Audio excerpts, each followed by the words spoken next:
Watford normally sack head coaches, but this time the head coach has resigned. Just early today, Javi Gracia has left. He's walked away from Watford Football Club in his second stint at Watford, just 3 months after taking over. Who would have thought it? Here we go again. Sam Yuko, Jacob Culshall here on WD18 to dissect it all on this Sunday evening. A lot to unpack, a lot to get stuck into. I really do appreciate everyone joining us on this Sunday night and also listening to this on audio as well at whatever time you're joining us. I would say probably in advance for those people, grab yourself a beverage, grab yourself a hot drink, cold drink, a few snacks.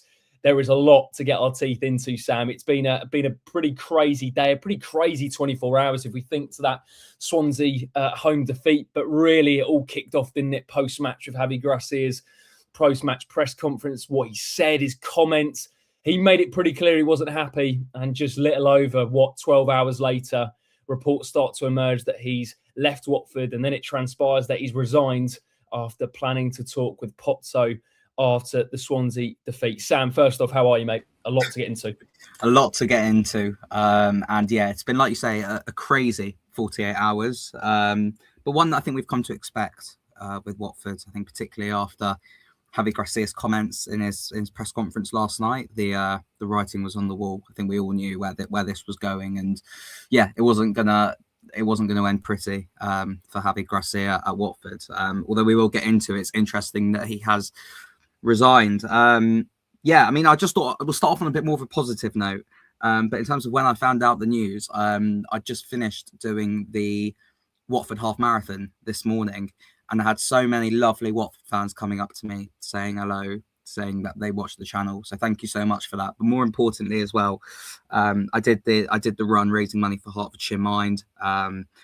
We've spoken about them a lot on the channel already. But yeah, they do really, really crucial work in the area. They had so many runners out there today raising money for them, raising awareness for them. And we've got our £1 for every goal that the Watford score this season. Going on. I don't think there were too many in January. But if you want to, we'll put out a tweet or Instagram post in the next few days with information on how to donate to that. But if you want to give a little bit more as well, just in aid of the half marathon, that would be really appreciated as well. Superb, Sam. I love that. It was a seamless integration into your sort of first initial reaction, your emotion. Sam, how did you go today? What was amazing effort, by the way, mate. It's sort of underplayed it. I like that. It was very cleverly-esque of you. Sort of do the dirty work, but actually, I'll let other people take the plaudits. Yeah, listen, I thought every runner out there was absolutely fantastic. Yeah, it was. Do you know what? It actually says it online as well. Like, Watford Half is one of the most challenging half marathons in the UK. Ridiculous hills. Like, it sort of goes round the back of the Grove and yeah, incredibly hilly. So it was definitely the most challenging course I've done. Like, in terms of like even the course, it was as difficult as the London Marathon last year, I found, just because of how like hilly it was. But it was a great experience, and like, yeah, to tick it off, I think was fantastic. I did think, I know I mentioned Watford fans coming up to me and saying hello. I did expect to see a few more yellow shirts. So that's everyone's feedback for next year. Get in the crowd when you're running, get your Watford shirts on as well.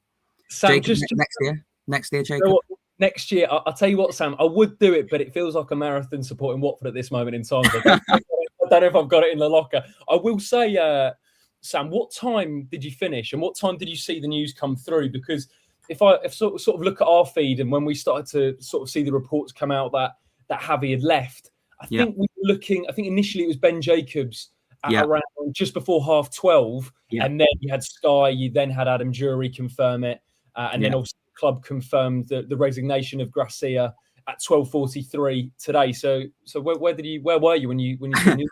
Yeah, if anyone's ever finished a race like that with loads of people, you know how difficult it is to get reception around there. So my phone was sort of just loading, and genuinely, it must have been about 1 or 2 minutes after I managed to get some service. I saw it was either one of you or Charlie put the tweet into our group chat, and that was the first I saw of it. But it was no surprise at all, I don't think. We knew it was coming. I think it was a question of, after the press conference last night, if we want to just touch on the game yesterday as well, the manner of the performance and what happened afterwards as well. I think it was always either going to be a case of he'll go today, and if not, he'll have the whole game. And if we don't win that, he'll go after that anyway.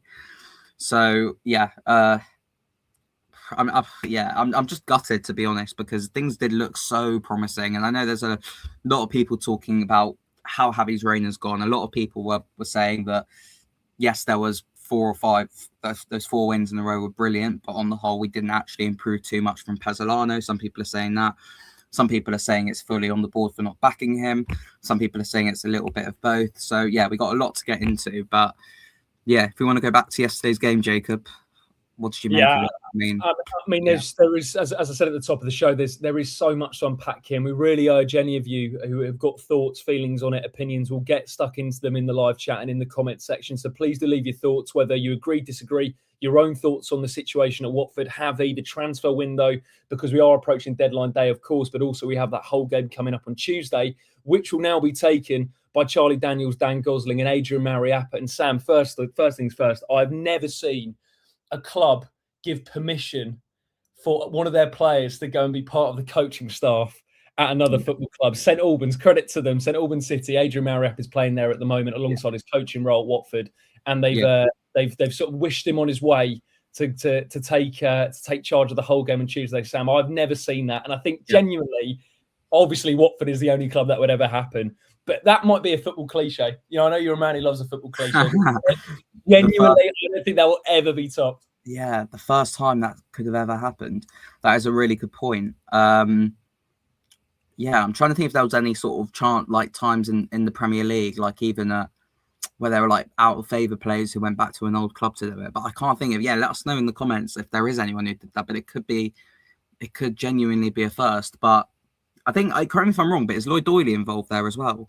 I need to get that confirmed. Yeah. I mean, it's pretty much the entire team who won the Mental Health World Cup in May will be taking charge of the team on Tuesday night, which is incredible. A bit surreal to say. Absolutely incredible. I mean, look, all the questions we'll be discussing: how has this happened? Why has this happened? Ultimately, where do Watford go next?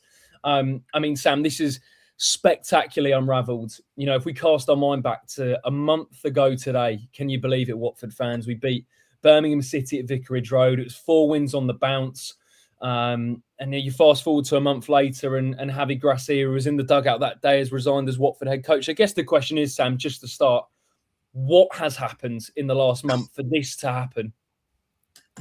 Wow. Yeah, that is the $1 million question here, because imagine I said that to you after that Birmingham game. I can't remember if it was after Birmingham. Did we record in Junction Cafe when we were talking about, or we did a video and we were just talking about like how positive things look. We were 4th in the table, going Coventry, Ipswich, Middlesbrough, having a little wobble. Can we maybe even sneak into that top 2?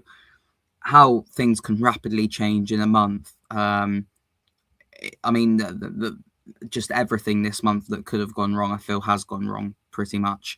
If we're going right back to the very start, the whole game getting called off, we've spoken about that already, but the circumstances of that were an absolute nightmare, followed 24 hours by Max Elaine, probably our best defender this season, being called back by Manchester City, followed by who was after that? The defeat at home to Millwall, the draw against Portsmouth, Bristol City FA Cup mauling, Bristol City in the FA Cup. I feel like everything that could have gone wrong this month has gone wrong. I mean, Adam Drury gave some interesting insight on the Watford Observer in terms of what has potentially gone wrong, and it did potentially seem like those cracks were there even before those 4 wins. But yeah, a real shame that it's ended like this. But I think the writing was on the wall, like I've said. Yeah, I mean, the thing is, from my perspective, Sam, is this feels like it's been sort of building for a few weeks. Yeah. You know, despite sort of post-match reassurances where everything is obviously being said is fine, everything's going well. For me, the performances from that Birmingham game suggested there was something deeper going on, or maybe there was ongoing issues rather than just isolated bad results. Because I think, look, we've seen our fair share of managers over the last how many years. And I think I personally can tell when the performances are linked to stuff going on in the background and when it's just an isolated bad result. And I did feel the recent trend of performances, Sam, suggested there was something going on behind the scenes. Yeah. Now, quite clearly, what was said yesterday from Javi, and I don't know whether we just want to start with Javi and his post-match comments yesterday. I'll get them up here because obviously we had the defeat at home to Swansea City. The less said about the better. Watford really poor. I think probably the best way to describe it was Watford played like a team of individuals yesterday rather than a team. It really was poor. And I think if you, as we said, when you compare it to the run we had about a month ago, it's honestly two different teams. I get injuries, I get players being out, I get key players not being available, but ultimately that wasn't acceptable yesterday by any standards. And I think when we talked about Sam previously in podcasts about the commitment effort, the commitment, the effort and desire, I don't think it was a lack of that. I just thought it was a lack of sort of collaboration between each other. It really did. It felt really disjointed. It felt like sort of that two teams thing we've said before, where you had the back line and the front line. There was no real connection with the team. It was a Pezzolano-esque performance, wasn't it? In terms of what we said, I think it was spot on there. Actually, I did think about that earlier in the season. We spoke about how Watford were playing in three different units. Basically, the defenders were playing within themselves, the midfielders were within themselves, and the attackers were just completely removed from that as well. And it felt like that yesterday. Before you get those comments up, Jacob, because I've noticed this theme over the month as well, and you mentioned about things being linked to the background. The press conferences have been telling week by week, game by game. We've seen Javi's body language and the way he's spoken rapidly change in the press conference and get worse and worse week by week, to the point where yesterday, reading between the lines, and it's become clear now, he basically just had enough and realised that he just couldn't get a tune out of this team anymore. I think just throughout this month, we've seen it more and more. And reading between the lines with all of them, we can see that unhappiness in his press conferences as well. Yeah, agreed. Petit MA says Javi hasn't been the same in the last few press conferences. Looking back, obvious something was up. Another really interesting comment from Ian, one of our moderators. Javi sitting down on the bench and watching the second half wasn't a great look. Looked like a broken man. And on that, his comments pretty much backed up that body language as well. This was Javi Gracia in the post-match press conference. The headline, Gracia plans to talk with Pozzo after Swansea defeat. And when a manager or a head coach says that, Sam, we sort of know where this is all going, really. Just to get some of his quotes up. In full, he said, I'm really disappointed and I only want to speak with the owner to feel and to know how they feel in this moment. I'm really disappointed with the level of the team, the situation of the team, and maybe the future of the team as well. It's something I want to know and speak about. It's about everything that is happening on the pitch, about what they think, about what they want and expect of the future, about everything, Sam. And when he was asked if he wanted those discussions with the owner immediately, Gracia said, yeah, tonight if I can. So I'd imagine that Javi's decision was probably made after the game last night. He went on to say, I think you have to do it as soon as possible, today if it's possible. If it's not possible, then in 1, 2 or 3 days. I don't know when it will be possible, as soon as possible. Sam, I mean... Yeah, I wonder... Sam, why do you think he said that? Yeah, first and foremost, I wonder if he actually wanted to have a conversation or if he was just going to resign, or if he did actually want to hear Gino out. Because, I do think that potentially he was, like I say, his mind was made up anyway.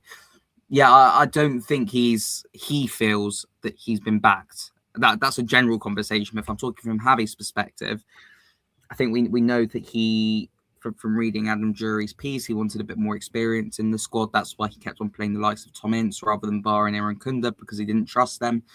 I think supposedly, again, he was a little bit surprised with the drop in quality from the squad that he had in 2019 to the squad that he's got now, and seemingly players not being able to take on similar instructions, which, I mean, Sam, I don't buy that. I'm just going off what, I just... Because I don't buy that, Sam, if I'm honest. No. I don't buy that, and I'll tell you for why. Because Javi knew exactly the job he walked into. Yeah, he's a clever guy. He knows the drop-off between the Championship and the Premier League. I would be really interested to hear sort of directly from Javi. I know we probably won't ever. I mean, and I've said this for pretty much every Watford manager recently who's left. I'd love to hear from him directly what he thinks about what has gone wrong here. Because I do feel like a lot of what we're hearing is sort of from the club, or in a roundabout way at least. I just feel that Javi, I just think he realised, he looked at it and just went, like, he couldn't do much more with this squad without serious investment, which is never going to come in January. Sam, do you think he made that decision before the inevitable on Tuesday? Yeah, I said this to you before, that I was actually a little bit surprised that he he resigned. Not surprised in the sense that I couldn't see it coming, but I thought he'd take Tuesday's game with everything that's gone on recently, with potential anticipation that we'd lose the game. He'd get sacked and then paid off. I don't think the board would have been expecting Javi's resignation necessarily. I've just seen Charlie's comment here in the comments. A bit of WD18 bingo going on here. Charlie's is out for all of our audio listeners. Anyone up for lightening the mood with a game of WD18 bingo? It's all about the intangibles, eh, Sam? We'll keep an eye out for that in the comments. But I thought he'd take the whole game, potentially get sacked after that and paid off. So the fact that he's resigned, I think it's interesting because this must be since, well, Oscar Garcia obviously resigned, but that was out of his hands because of health reasons. So it doesn't count in this sense. But did Sanino resigned? Did we mention that? I can't remember if he was sacked or resigned. I think it was a bit of both, but I think Sanino was close to walking. If I remember correctly, it was Rotherham away when Lloyd Dyer went over. And I think Troy, I remember saying on a podcast that Sanino basically walked off after that game, so it was pretty much done. But you are totally right, Sam. In terms of the optics, this is incredibly unusual, especially under Pozzo, for a Watford head coach to resign and actually go, look, Javi could have easily stayed and got a payout. Let's be. You don't know the he could have waited. He could have waited 3 days and got that payout. I genuinely believe that if we lost against Hull, he would have got sacked anyway. So that's why I think it's such a huge statement that he's just gone a day out from the transfer window closing. I think deadline day is tomorrow or Tuesday, isn't it? And he's gone, we're not going to get the players in that I want, that I require. I can't stick around with for this, which is, it is interesting. And I wonder what else has happened behind the scenes that potentially we don't know about, we might never know about, or might come out in the future. We'll see. Yeah, because Sam, you mentioned before we started about how you feel there's a shift there because, as we said, it's always been a sacking and a managers and a head coach is left on their own terms. And just to bring in the club statement here, there is an element of surprise in his decision, Javi Gracia going. If we get it up here, this is the club statement from Watford 7 hours ago. The club is sad and disappointed to confirm the resignation of Javi Gracia as head coach. We retain the belief Javi was the right man to lead the club towards its push for promotion, but Javi felt he no longer had the motivation and was not the right man to continue coaching this exciting group of young players. We respect his decision and accept his wish to leave Vicarage Road with immediate effect. It goes on to talk about the upcoming games, but this is a really interesting line. Everybody, and this has been reiterated a number of times from Watford, everybody at the club believes wholeheartedly this is a squad capable of challenging for promotion. We would like to thank Javi and his team for their work during 2 spells at the club. We wish him and his family the best, and they will always receive the warmest of welcomes at Vicarage Road. That element of surprise, though, Sam, the club did not expect this.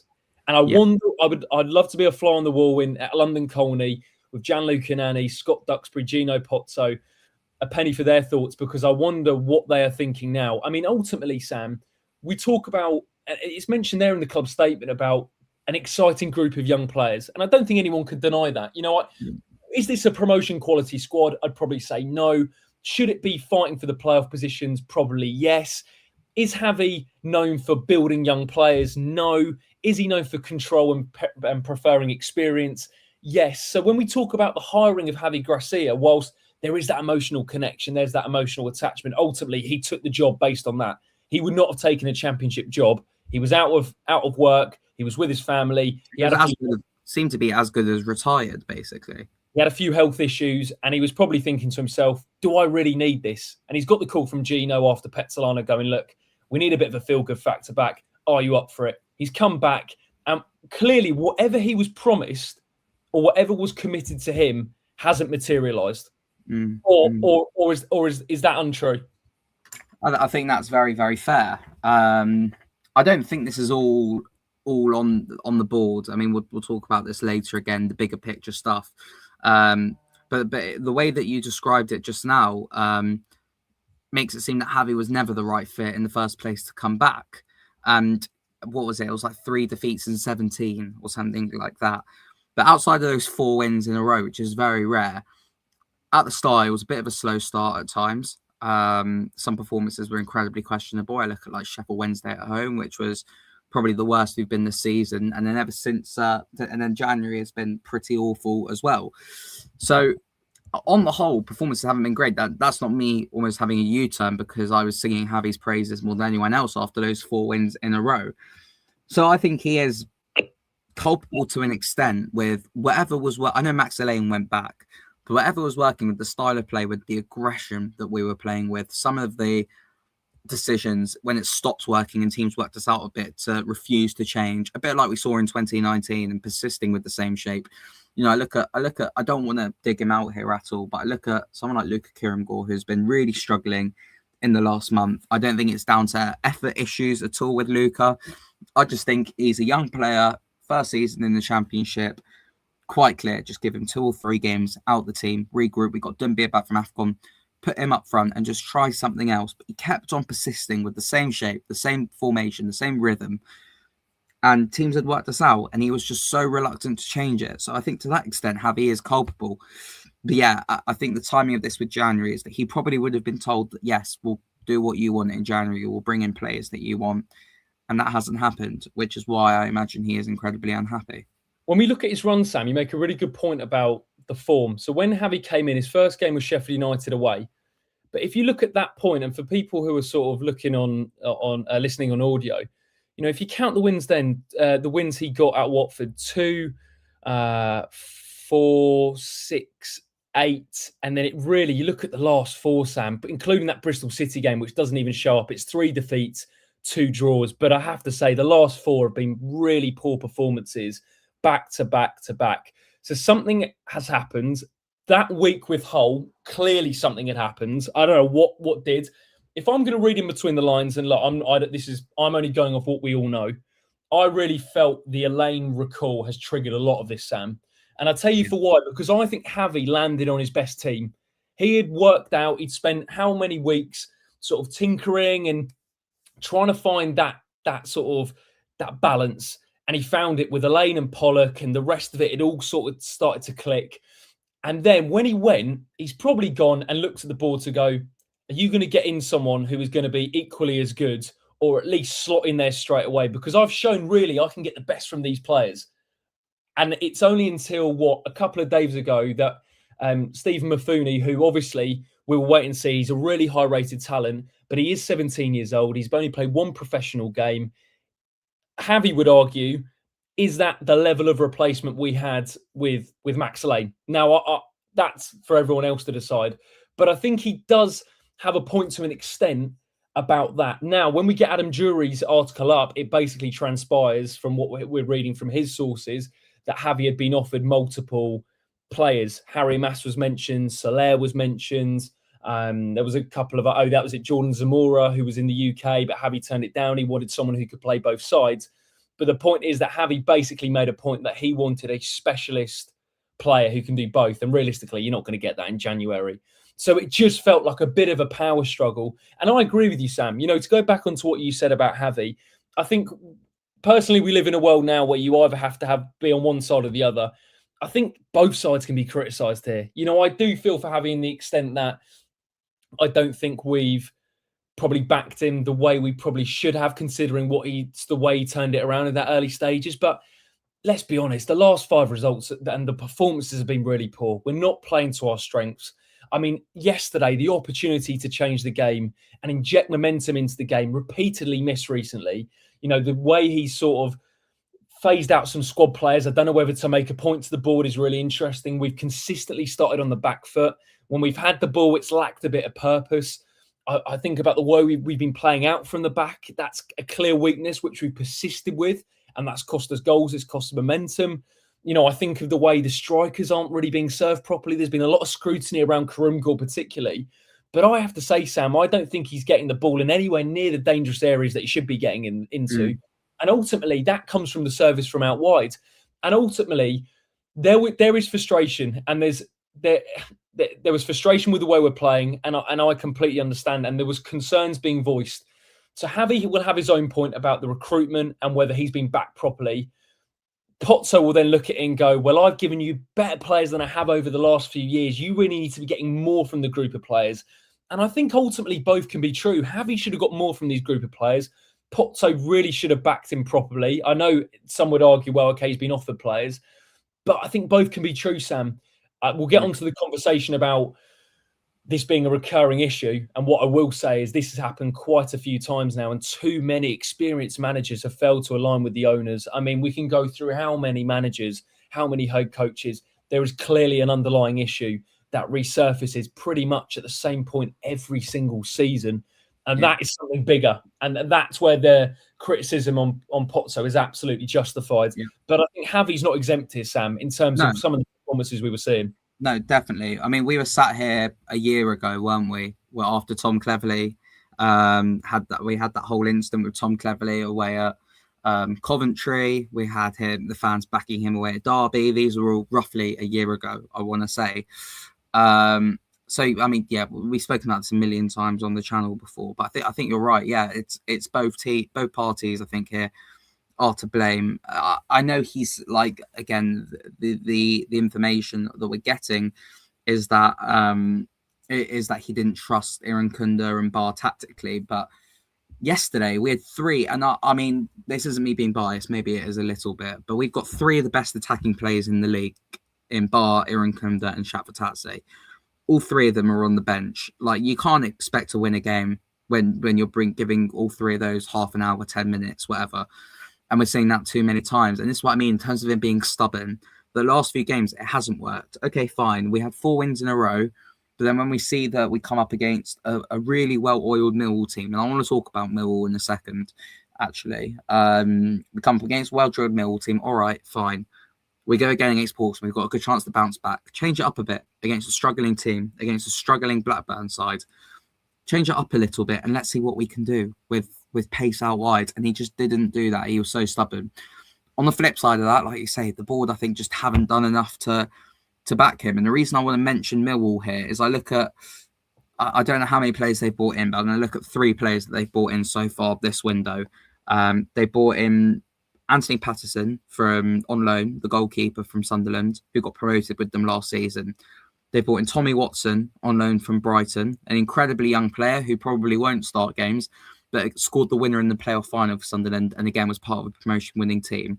They signed Barry Bannon, who is a cult hero in the Championship, one of the most experienced players in the division, who gets every team ticking. Those are 3 players that without doubt are going to help Alex Neil. Not only help Alex Neil with his team getting promoted this season, but help in the dressing room as well.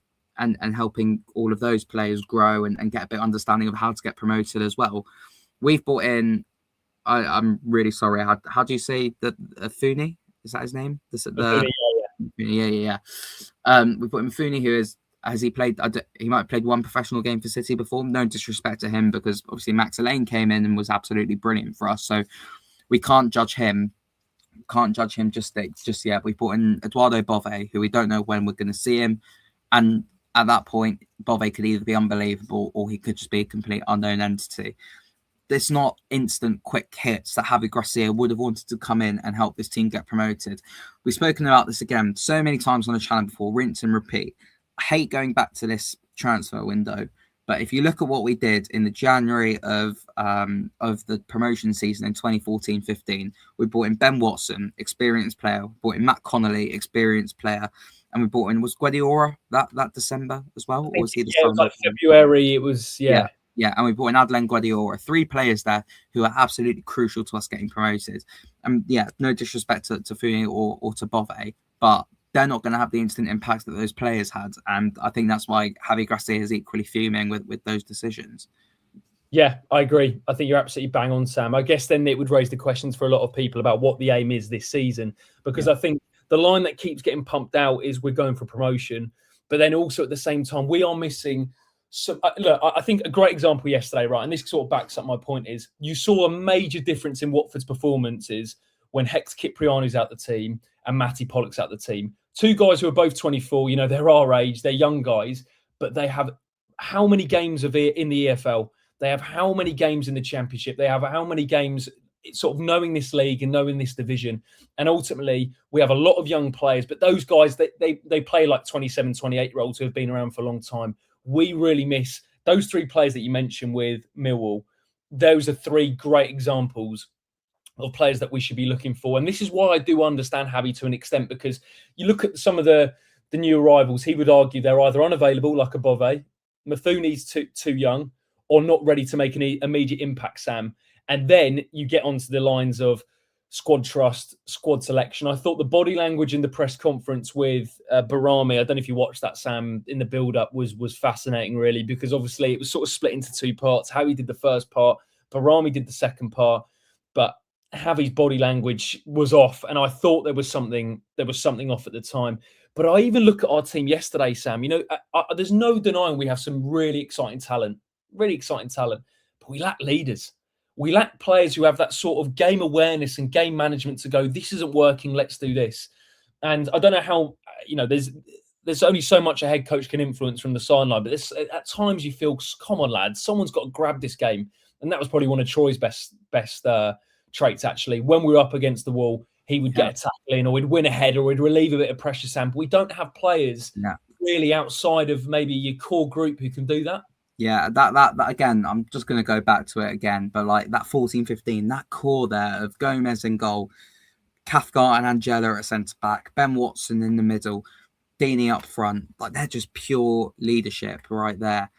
And I just think we lack players who take the game by the scruff of the neck when things are going against us. It's just too easy. I think that, you know, if we switch sides and we're kicking towards at the end that we're not used to in the first half, or you know, we concede a few early chances, that we just go into our shells completely. I mean, you look at the Blackburn game, we started so well. We absolutely battered them for 20 minutes. But as soon as they get something back, all right, it was a fortunate goal, poor defending from us, but we just completely go into our shells and we look like a different team. So, yeah, it's just, I think everyone, again, the players even have to take responsibility, because we saw what they were capable of a month ago with that game against Birmingham, 2 months ago with that game against Middlesbrough, grinding out results away at Leicester and against Norwich. That Stoke game, we grinded out a result as well. We know what this team are capable of, but they've just seemed to completely switch off in the last month. And I think, again, it comes back to a bigger problem of player power at this football club, because they know that if they don't perform, then who pays the price? It's going to be the manager. There's no consequences for them. There's players who have been here now who are on their 10th manager since they joined the football club, because there is no consequences there for them. So I'm not going to go too hard in the players here, because it is a much bigger problem. And I do think this squad are capable of, like you say, maybe not getting promoted, but challenging at bare minimum for top 6 place. But this season, it looks like it's going to fizzle out again. And I just feel bad within myself. And this is partly my, not me problem, because I think so many fans actually do. I keep falling for this playoff trap every single season. And I feel like the fans are generally, and I think the players are as well. And because of that, when results then do start to go against us, it just completely unravels at once, because the confidence is just completely shot. I look at the last few seasons, under Valérien Ismaël, we had those wins against Preston away and against Blackburn away. And I don't think we were as close to the playoffs at that point, but we were going, all right, let's really lock in now and look up the table. And then we had a few bad results and we completely fell apart. Last season, I look at the same. The second half of the season, we just completely fell apart after a really poor January transfer window. And this season, it seems to be the exact same. So I feel like both fans and players were falling into the same trap. And yeah, unfortunately, I just think, like I've said before, it's just going to be a never-ending cycle until those upstairs leave the football club. Yeah, I think something I wanted to mention actually on that, and I completely understand the frustration. I did feel like it's been growing recently at Vicarage Road as well. I think I don't want to go too overboard here, but I do feel the risk with the club is quite real at the minute. And what I mean by that is, if this continues, which it is, long-term season ticket holders will start voting with their feet. You know, they're the club's lifeblood. They've been the one that have been going for years, from when we didn't have full stands, even before that, when people were standing on the terraces. And I worry when you speak to fans now, they're beginning to drift away from the club a little bit. You know, I love Watford Football Club in terms of what it embodies, what it means, what it does in the community, what it means to all of us. But I think what you're finding now is people separating the club and the team. And I think people always, once you pick your club, that's your club for the rest of your life. But I think people are getting really disillusioned with how we are operating, because it's very difficult to buy into what we're doing. Yeah. And it has been for a number of years now. And I just wonder whether, you know, if people start to vote with their feet, Sam, because I look at the Rookery yesterday and at 80 minutes, right? 80 minutes. I can't remember the last time this happened. We're 2-0 down against a Swansea City team who came into this sort of midway through the mid in the second half of the table. I think they were like 18th. I think they've gone up a few steps now. They are a decent championship team. We should beat Swansea at home. There is absolutely no doubt in my mind we should beat Swansea at home. We've just conceded our second goal after a really dysfunctional second half. Probably sums up how we're operating as a club at the minute. But it's dysfunctional, really, the way we play in that second half. And I looked to the Rookery. There was a few sort of arguments going on, which I hate to see. I hate it when it's between our own fans. But I looked at 80 minutes and I haven't seen a mass exodus like that in a long time, Sam. There was probably, including added time, how long? 15, 16 minutes left of the game. We're 2-0 down. And the stadium was probably less than half empty. And the Swansea fans are laying. And I think what is happening is people are really tired of the cycle that is happening now. And I just worry that I look at the long-term season ticket holders. I think about the lifeblood of this football club will start to vote with their feet because they are so frustrated with what they're seeing and the fact that it feels like it's happening every single year. Yeah, it is interesting. I mean, I personally I've thought about it, because people have mentioned throwing out the word boycott and whatever in terms of against the ownership. I personally couldn't, because for me, going to the football on a Saturday, it's more than just what happens on the pitch. It's the social element, it's getting out, it's part of my routine. And I'll always separate, I think, the team from the club. I'll always get behind the team every week for as long as I think they deserve it. And yeah, this team at the moment are just about clinging on. But I think you're right that people are slowly but surely, or actually not even slowly, quickly getting fed up. You look at the attendances this season, particularly the midweek games. We went through this on the last video that I was on a couple of weeks ago. Under the lights, Vicarage Road used to be the things that I think people would look forward to the most every single season. Those Tuesday night games under the lights, the Rookery on their feet. Every special moment seemed to happen under the lights. This season, our record under the lights has been pathetic, to be honest. And I think a big bit of that is because people midweek are just not having it. And yeah, I know life goes on, but I think as well people would find reasons to go to the games when there's more to get behind potentially. So yeah, I mean, you mentioned there in terms of your feelings towards the club, Jacob, and this is something we spoke about on our group chat earlier, but I'll ask you a question. Do you care who the new Watford head coach is going to be? I care from a place of I'm genuinely fascinated to see who it is. Yeah. I mean, if I get this up, Sam, and I look at, I think Andrew French put a tweet out about sort of the last how many head coaches, right? And he did a list of all of them. We've had a Premier League winner, an ex-England manager, a young English coach, a former international manager, an experienced English coach, a European manager, a club legend, a South American manager, and a returning manager with previous success, all in just 4.5 years, and all failed at Watford. An amazing coincidence that. So my question would be, who on earth would take... Well, actually, let me rephrase that. It's still an attractive job. Let's not make any mistake about that. Watford is still an attractive job for a lot of managers who are particularly out of work. Who we end up on, I'm absolutely fascinated by, Sam. But if you said to me, and let's just take all the emotion out of it here, and we look at sort of what job this is, Sam. We're 4 points off the playoffs with the game in hand. A new head coach will be looking at that going, I'll tell you what, if I can sneak in this is what head coach will think. If I can sneak into the playoffs, wow, that's not a bad thing to put on my CV. At Watford this season, it's been a little bit all over the shop. Championship jobs rarely become available with a club in this league position. There will be a couple of head coaches who are out of work going, I fancy that. So for me, there'll be no short of interest in that job, not at all. What is there to lose if you're a head coach? My thing is, as Charlie said in the comment section, what type of head coach do we want? Who are we even going to go for? Charlie Daniels, I think Sam, we'll talk about that in just a second. But, if you're a young coach, what a place to learn your trade. More often than not, you'll get an opportunity in a season to take over a first-team game. It happened with Cleverley. It happened with Hayden Mullins and Graham Stack. It's happening with Charlie Daniels and Dan Gosling and Adrian Mariappa. And I wish them all the best on Tuesday. I really hope we can put in a result and a performance ultimately, particularly for the fans who are going to be travelling. But you've got to say, Sam, what manager is going to come in? What head coach is going to come in? Despite, weirdly, you take the emotion out of it, it's still an attractive job. Yeah, I think again, this is why Javi's situation is so unique, because I think for so many managers, it's a win-win in respect of you do well, people go, oh, someone's doing well at Watford, which is notoriously a difficult place to succeed at. And that gets people interested in you straight away. You look at someone like Marco Silva in the past. I'm trying to think of other examples, but they've just all escaped my head there. But Silva's an example. You look at how well he's doing in the Premier League at the moment, except for the circumstances with us. You look at other examples, though, of managers who get sacked, and it doesn't really do any harm to them because they get paid off and they get other opportunities, because people don't look at getting sacked at Watford as a bad thing necessarily. If anything, they look at it as character building. The most recent example, I hate to say it, is Rob Edwards, who has, pains me to say it, has probably gone on to better things. And I think that would have helped him getting sacked by Watford and learning from that experience. And other managers have had the same as well. They can get paid off at the end of their job and they're fine. That's why, again, Javi walking away is so interesting, because he doesn't really fall into either of those categories. I think Javi just went, he was happy with his family in Spain, recovering from his operations, and I'll just go back to that. I don't need this. So I've got no idea, Jacob.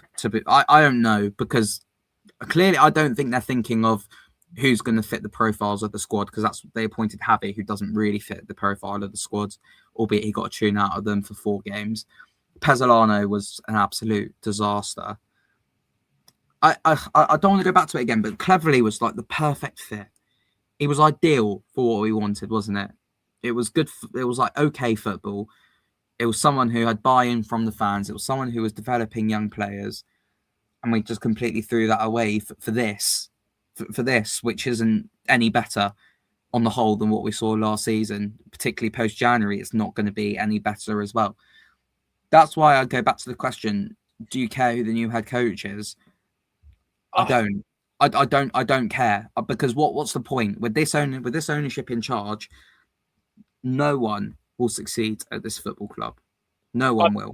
I will say, Sam, just on that, I think my big issue is with the hiring. I think we've had some really bad appointments. Yeah. The issues nowadays. Sorry, Jake. The issues nowadays isn't the sackings. It's the hirings, and because the hirings are so bad, they look fine to sack them because they're always car crashes. People are going, oh yeah, good decision from them sacking Pezzolano, without actually looking at who brought Pezzolano in the first place.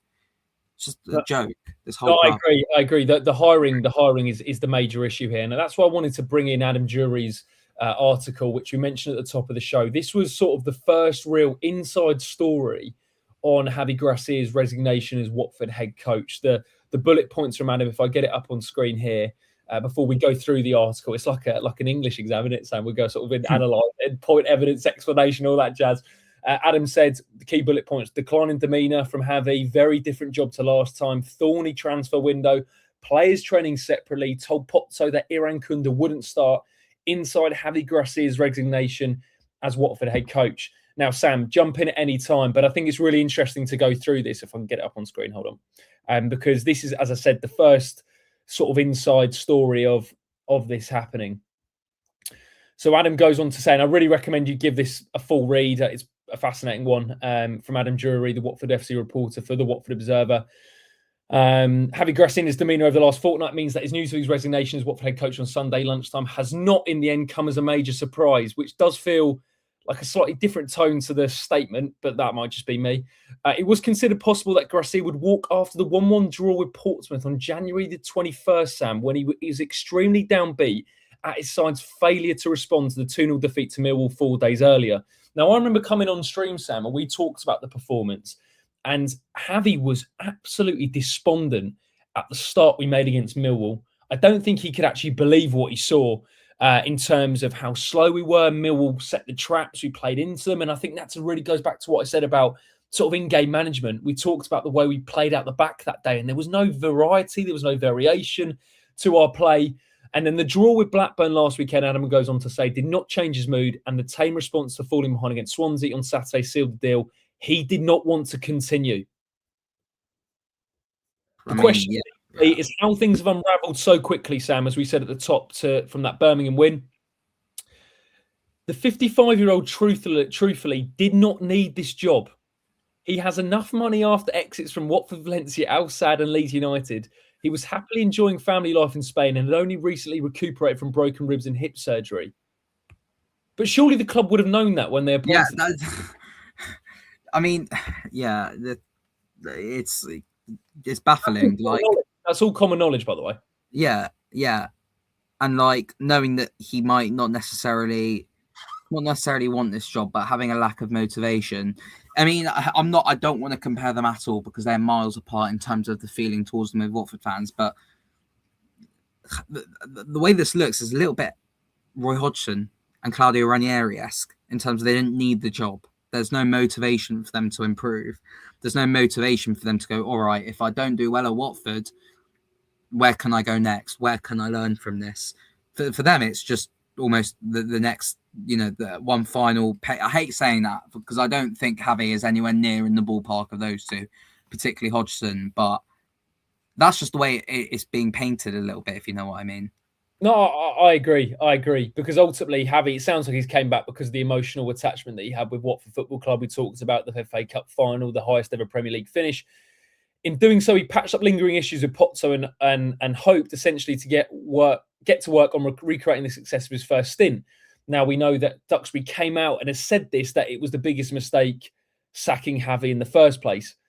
He was an early hit with the players, his man management, blah, blah, blah. Elaine and Tom Ince spoke well about it.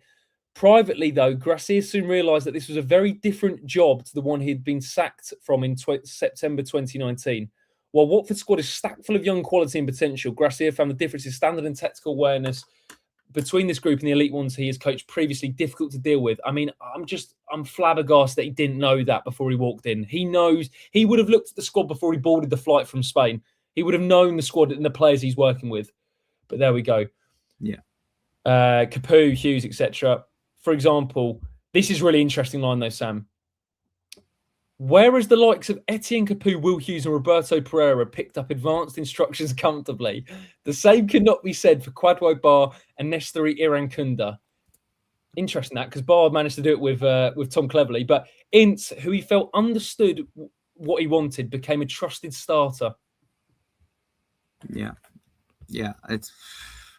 I mean, just watch our video. Go, Sam. Anyway. Just separately. Sorry to interject here, because I just scrolling down a bit. I see a picture there of Javi next to Ziegel. Do we know yet if do we know who of the backroom staff have gone as well, or if they're staying on? Because obviously Ziegel came back for a bit last season. Garrido's now survived 3 or 4 head coaches. So interested to know who's staying and who's going. No, it's really interesting, Sam, because I'm surprised. Like, for me, if you were going to say initially who should take over the team, you think Garrido. He's been the head coach of Real Madrid B before. He's managed a top level. Ultimately, I was surprised it wasn't him ahead of Charlie Daniels. Like, I just thought that would have been the natural step. But obviously, Ziegel comes in with Javi wherever he goes. And obviously, Ziegel's been back. He was back last season with Cleverley, wasn't he? So this isn't the first time he's been here. Anyway, we go sort of through it. Gracia increasingly realised that he maybe misjudged the level of the championship and what he was working with. Against the backdrop of having sacrificed an idyllic lifestyle, he began to question whether he really had the energy and motivation to get this group moving. He's 7 years older than last time, had not coached at senior level since 2023, and was spending 12 hours a day at the training grounds. Gracia had not just left Spain for England. This, to be fair, is a huge point, and he made this clear when he moved to Watford that he'd left his family in Spain, and he took the job, and he did it based on the fact, I think, of the connection he had with Watford.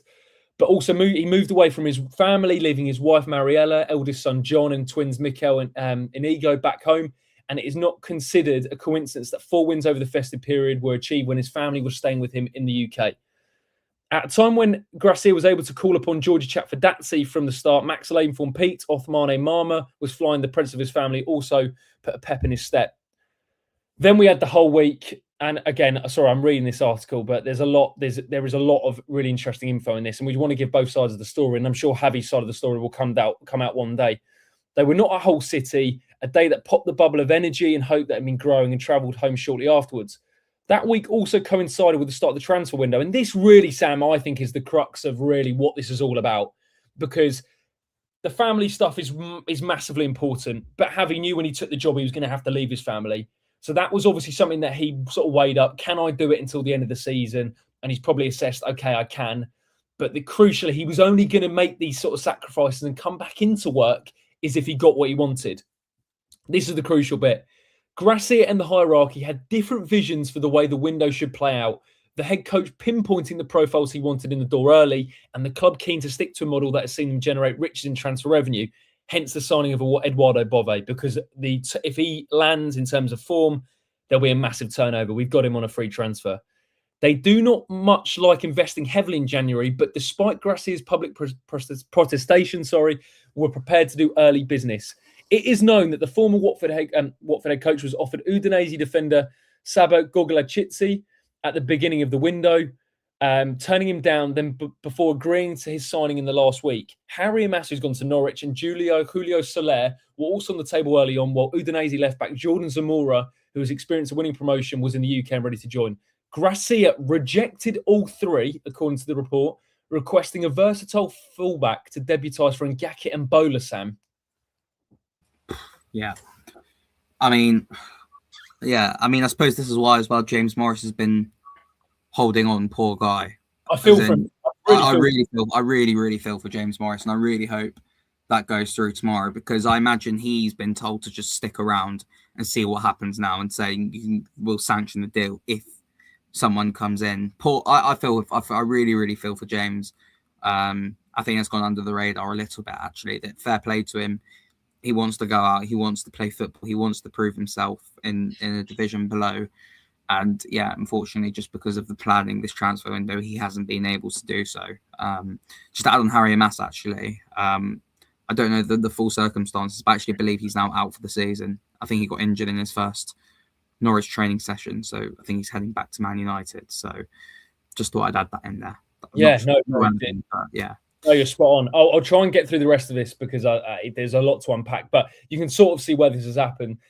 Javi obviously didn't speak wasn't that excited or wasn't that positive when Bove signed, when he was asked about it. I don't think that would have gone down particularly well. He's understood that the decision to recruit a centre-forward was not such a problem. Gracia was happy with the options he had, but the transfer window undoubtedly caused tension. And they've Adams referred to the summer of 2019 when Ismail Assar and Danny Welbeck signed in the final week.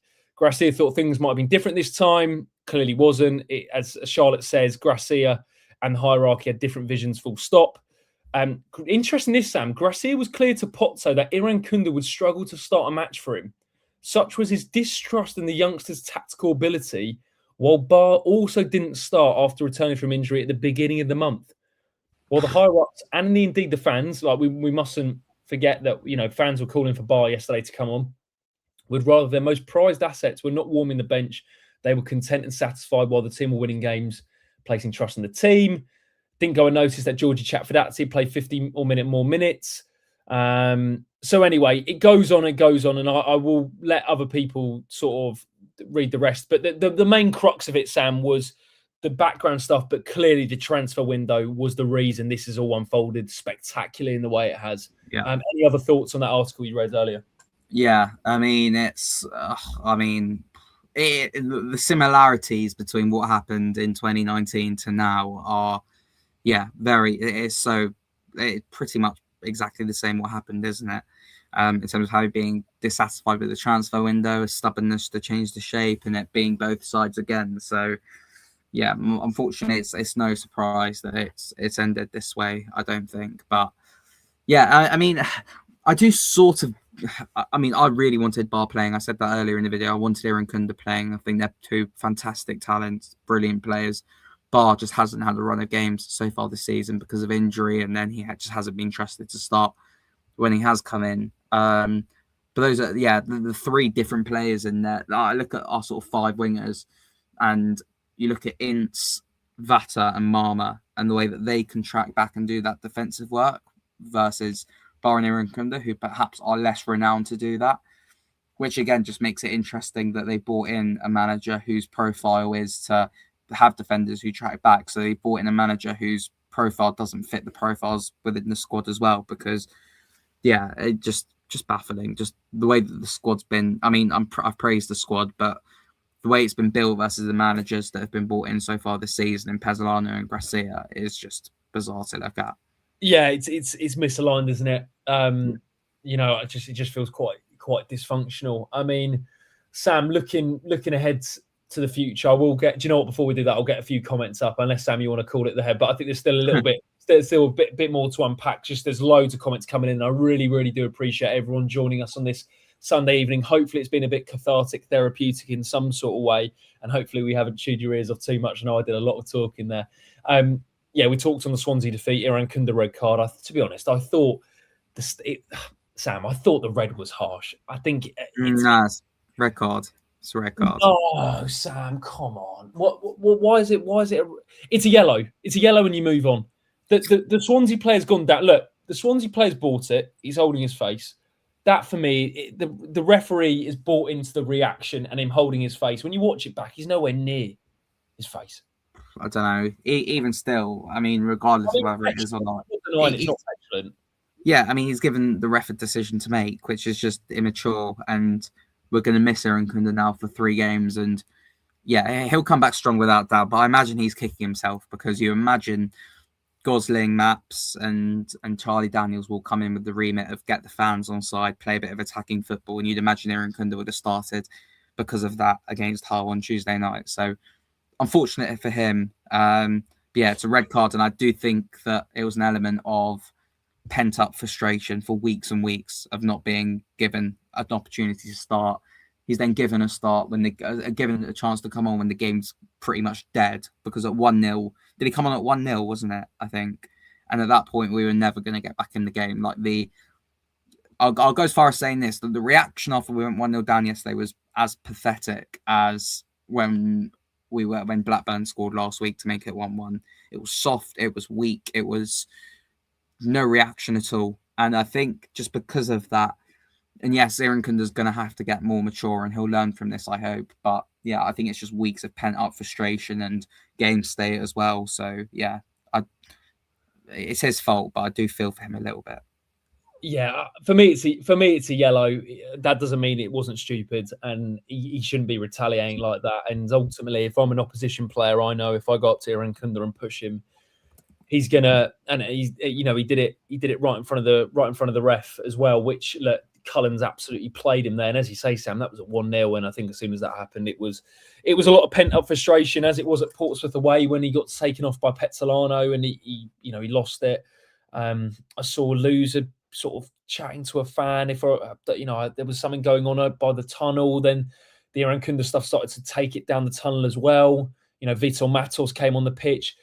It was just a bit messy, really. I don't know. I just had a bad feeling, Sam, yesterday. As soon as the teams came out, I had a bad feeling. I mean, we talk about the game a bit more, but defending for both goals really poor. I said at the top we looked like a team of individuals, which I thought was really concerning from my perspective. Javi's body language, and then we had in the build-up that Kyprianou's feared to have suffered a long-term ankle injury. How long he's out for, we don't know, which is a huge blow for us. And then sort of suggests where that midfield is looking, Sam, because I think we're seeing reports today that Pierre Duomo is on his way back to Watford. So looked like he was off to a move to Saudi, and that's fallen through. So whether he'll have a future now, Javi's gone. I mean, it's just crazy how it works. Shades of Abdoulaye Doucouré. I think he must. Was it? I mean, I'm not saying Duomo will end up like Doucouré did, but did Doucouré something similar happen to him 1 January, that he was a loan move, fell through, and he ended up coming back, didn't he?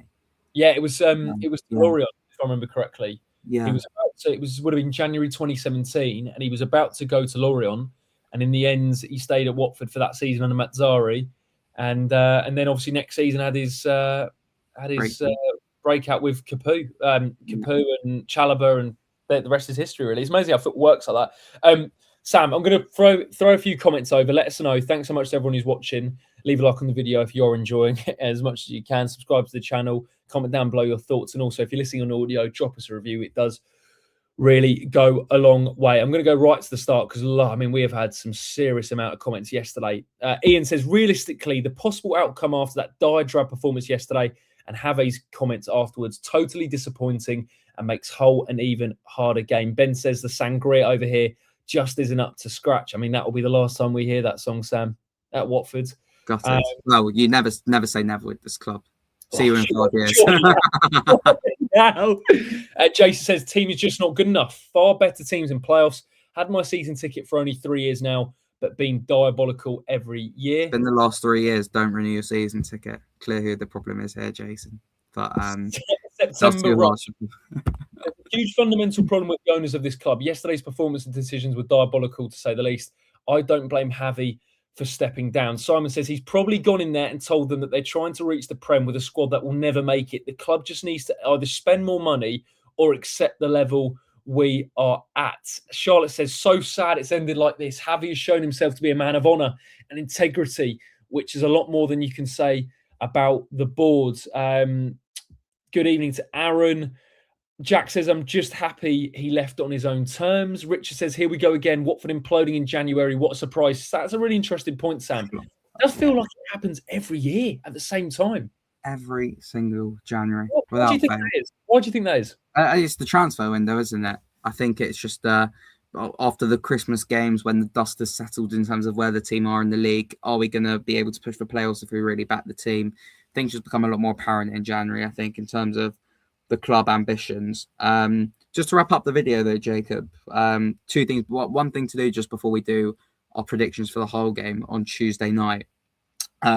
We released this earlier on our Twitter, but we released some odds for the next Watford manager. Shall I get them up? I'm going to go through the list with you, Jacob, and I just want you to give me a yes or a no in terms of would you take them or could you see it happening or not? So if I start off, we'll go with Will Still then to start off with. That definitely won't happen. Agree. Marty Cifuentes just left Leicester. No. Russell Martin. No. Jose Rojo Martin, who I haven't heard of. He's been linked before, so I wouldn't rule that one out, as has Garcia Pimienta as well, as has Diego Alonso. Those 3 have all been linked before to Watford. Alan Sheehan, was he ex-Swansea?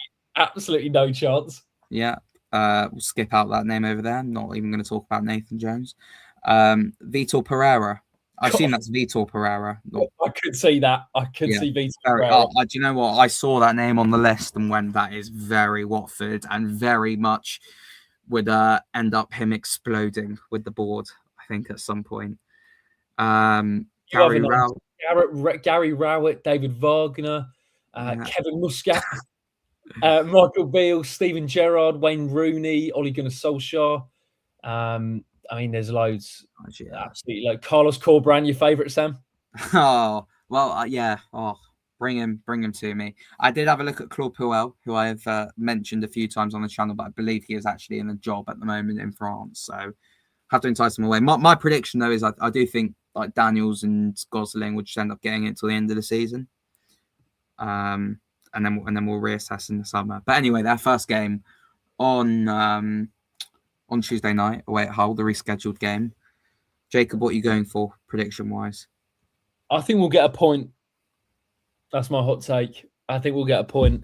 I don't know why. I don't know why I've said that. I think it'll be a score draw. I think it'll be 1-1. Sam? Nice. I think we'll lose 2-0. Hull are looking really good, aren't they? Really, really solid at the moment. Yeah. Can't see us getting anything. We'll get Charlie's prediction as well after the video. Should we just a couple more comments? I'm just conscious that loads of people have put their thoughts, and I'll just do 2 minutes of comments and then we'll wrap up. Ray says, no coach will succeed while the owners are in charge. We are a player trading club. Therefore, unlike 2014, we no longer build a squad for promotion. Until the owners go, we have no chance of success. Chaz says, the fact that Javi resigned instead of being sacked should not be underplayed. Serious fundamental issues higher up. A lot of people talk about the ownership. Someone mentioned Gareth Southgate, Sam? Don't think he'd fancy that, to be honest. Again, but it's not an England pod, this. I will leave that to Dave Walker and the Not the Top 20 guys and Charlie. But I think Southgate's probably done in management, isn't he? I can't see him ever taking a job again. I agree. And do you know what? You've linked that really nicely, Sam, to our final comment from our main man, Charlie Zazera, who hopefully will be back on the streams very, very soon. Great to see you, Charlie. From winning the Men's 12th World Cup to becoming first-team coaches, up the Chaz Daniels Hornets, and we will see how we get on Tuesday night. Right, there we go. We got through it in the end. Sam, final thoughts, final comments. Yeah, see everyone again in 3 months for the exact same video. Looking forward to it. There we go then. Watford. Where do we go from here? Let us know in the comment section. Really do appreciate your time on this Sunday evening. Hopefully we've sort of discussed what you wanted to talk about and how we're feeling at the minute, and hopefully we've sort of resonated with you guys. We've tried our best to do that. But Javi Gracia has resigned as Watford head coach just over 3 months into his second spell at the football club. Charlie Daniels, Dan Gosling and Adrian Mariappa are in interim charge for the whole game. We will see what happens next. Thanks so much for watching, everybody. Have a great week. I know it's always an eventful time, but Sunday, the 1st of February, it's already been a pretty jam-packed, pretty busy 2026, Sam. Quick one, deadline day tomorrow. Predictions, Jacob? Udinese loan. Nailed on. Who it's going to be, I don't know. Yeah. But there'll be an Udinese loan and maybe a free agent. Nice. I think we'll sign 3 players tomorrow. 3? I'm going with 3. Yeah, I'm going with the Udinese loan. I'm going with that Georgian centre-back, and a completely random one as well will come in. Okay. We will see. Let us know your prediction in the comment section below. As always, have a great week, guys. Thanks so much for joining us. We really do appreciate it. Big love. Have a good one. And up the Hornets. You odds!